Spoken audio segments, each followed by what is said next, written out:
Part 2 का बच्चों आज हम 7वां भाग पढ़ने जा रहे हैं, जिसमें आज हम लोग डिस्कस करेंगे डबल फर्टिलाइजेशन, दोहरा निषेचन।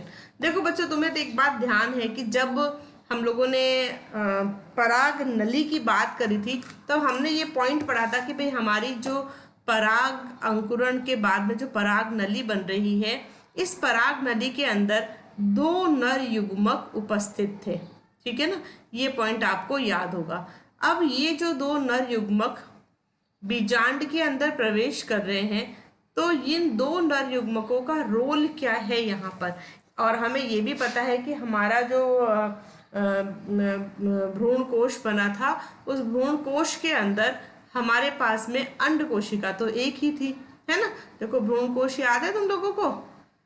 इस तरह से हमारे पास में 3 तो प्रतिव्यासांत कोशिकाएं थी, और ये हमारे पास में अंड समुच्चय था जिसमें 2 सहायक कोशिकाएं और एक अंड कोशिका थी। और यहाँ बीच में हमारे पास में एक बड़ी कोशिका उपस्थित थी, और जिसको हमने कहा था केंद्रीय कोशिका, जहाँ पर 2 ध्रुवीय केंद्रक उपस्थित थे। ये संरचना आपको ध्यान होगी। ये है हमारा एम्ब्रियो सैक, यानी कि भ्रूण कोश। अब इस भ्रूण कोश के अंदर हमें पता है कि अंड कोशिका कितनी है, एक है। तो ये जो 2 नर युग्मक आ रहे हैं, इनका क्या रोल है, ये क्वेश्चन आपके दिमाग में अगर आता है तो दोहरा निषेचन आप कभी भी नहीं भूलोगे। देखो अब हो क्या रहा है कि ये जो 2 नर युग्मक यहाँ आ रहे हैं, तो यहाँ पर 2 नर युग्मकों का संलयन हो रहा है। 2 नर युग्मक कौन लेकर आ रहा है, पराग नली में आ रहे हैं ना। तो ये 2 नर युग्मकों का यहाँ पर संलयन होगा। किसके साथ होगा, 2 अलग अलग कोशिकाओं के साथ में, 2 अलग अलग कोशिकाओं के साथ में। इसीलिए यहाँ पर 2 बार संलयन की क्रिया हो रही है। संलयन की क्रिया कितनी बार हो रही है, आवर्त बीजी पौधों में।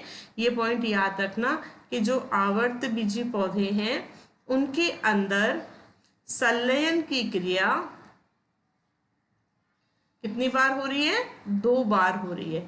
इसीलिए हम इस प्रक्रिया को, आवर्त बीजी पौधों में जो निषेचन की प्रक्रिया है, इसको हम दोहरा निषेचन कहते हैं।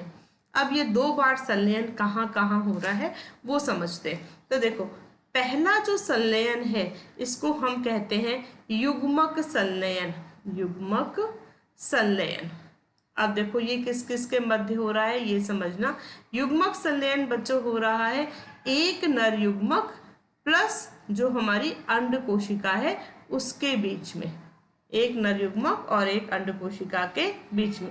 तो युग्मक संलयन क्या है, नर व मादा युग्मक का संलयन, इसको हम कहते हैं युग्मक का संलयन। ये कहलाता है युग्मक संलयन। युग्मक संलयन के फलस्वरूप किस चीज का निर्माण होता है, कौन सी संरचना का निर्माण होता है। तो यहाँ पर बच्चों हमारी प्रथम द्विगुणित कोशिका बनती है, प्रथम द्विगुणित कोशिका। और इस कोशिका को हम कहते हैं युग्मक, युग्मनज या जाइगोट। इस कोशिका का नाम क्या है, जाइगोट या युग्मनज। क्लियर। और ये कोशिका की सूत्र गुणिता क्या है, ये भी जरूर याद रखना है। यह एक द्विगुणित कोशिका बनती है। ठीक है, सूत्र गुणिता क्या है इसकी, 2n। तो ये था हमारा पहला संलयन, दोहरे निषेचन का पहला संलयन, जिसको हम कहते हैं युग्मक संलयन। क्लियर। अब देखो दूसरा संलयन क्या हो रहा है, दूसरा निषेचन कह लो, दूसरा संलयन कहाँ पर हो रहा है। तो यहाँ से बच्चों जो दूसरा नर युग्मक अंदर प्रवेश किया था, वो दूसरा जो नर युग्मक है वो केंद्रीय कोशिका के साथ में संलयित होता है, और इस प्रक्रिया को हम कहते हैं त्रिसंलयन। तो त्रिसंलयन में क्या हो रहा है, एक नर युग्मक प्लस किसके साथ संलयित हो रहे हैं, हमारी जो केंद्रीय कोशिका है, केंद्रीय कोशिका के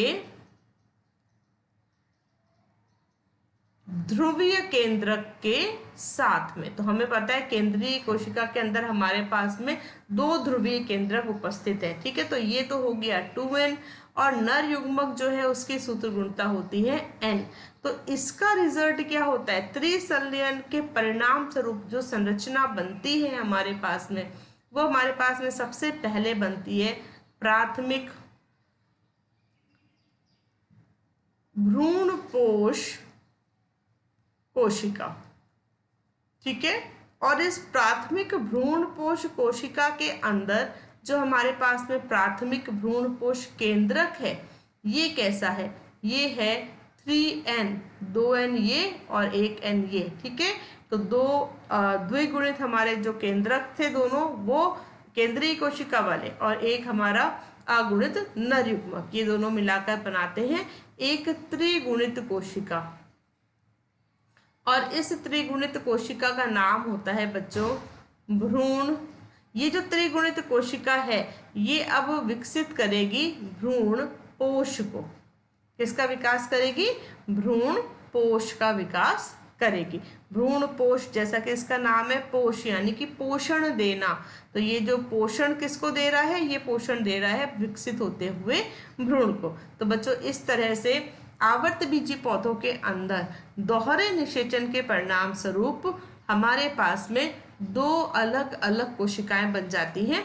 एक कोशिका तो हमारे पास बन गई द्विगुणित कोशिका जिसको कि हम युग्मनज कह रहे हैं, और दूसरी कोशिका बन गई त्रिगुणित कोशिका जिसको हम प्राथमिक भ्रूणपोष कोशिका कहते हैं। अब इस द्विगुणित कोशिका यानी कि युग्मनज से, इस युग्मनज से हमारे भ्रूण का विकास होगा। ठीक है, और हमारे इस प्राथमिक भ्रूणपोष कोशिका से भ्रूण को पोषण देने के लिए भ्रूणपोष का विकास होगा। तो ये था बच्चों हमारा पूरा टॉपिक दोहरा निषेचन। अब यहाँ एक छोटी सी बात और एक छोटा सा प्रश्न कह देती हूँ मैं, वो प्रश्न अक्सर पूछा जाता है, उसको आप ध्यान देना।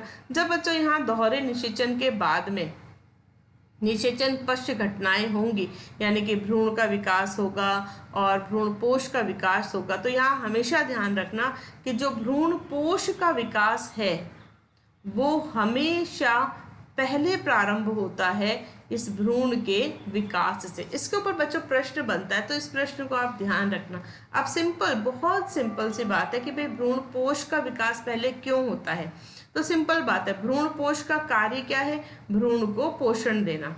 तो जब भ्रूण के लिए पोषण देने वाली संरचना या कोशिका तैयार होगी तो वो भ्रूण को पोषण देगी और भ्रूण का विकास अच्छी तरह से हो पाएगा। तो इस प्रश्न को हमेशा ध्यान रखना कि भ्रूणपोष का विकास पहले होता है, उसके बाद भ्रूण का विकास प्रारंभ होता है। क्यों? क्योंकि भ्रूण को पोषण देने के लिए कोशिकाएं तैयार हो जाती हैं और फिर भ्रूण उनसे पोषण लेता है, जिससे भ्रूण का विकास जो है वो अच्छी तरह से संपन्न होता है। तो बच्चों ये था हमारा पूरा टॉपिक दोहरा निषेचन। बहुत सिंपल टॉपिक है बच्चों, आशा करती हूँ आप सबको अच्छी तरह से समझ में आया होगा। आया है तो वीडियो को शेयर करना ना भूलिएगा और सब्सक्राइब तो ज़रूर कर दीजिएगा। मिलते हैं नेक्स्ट टॉपिक में, बाय।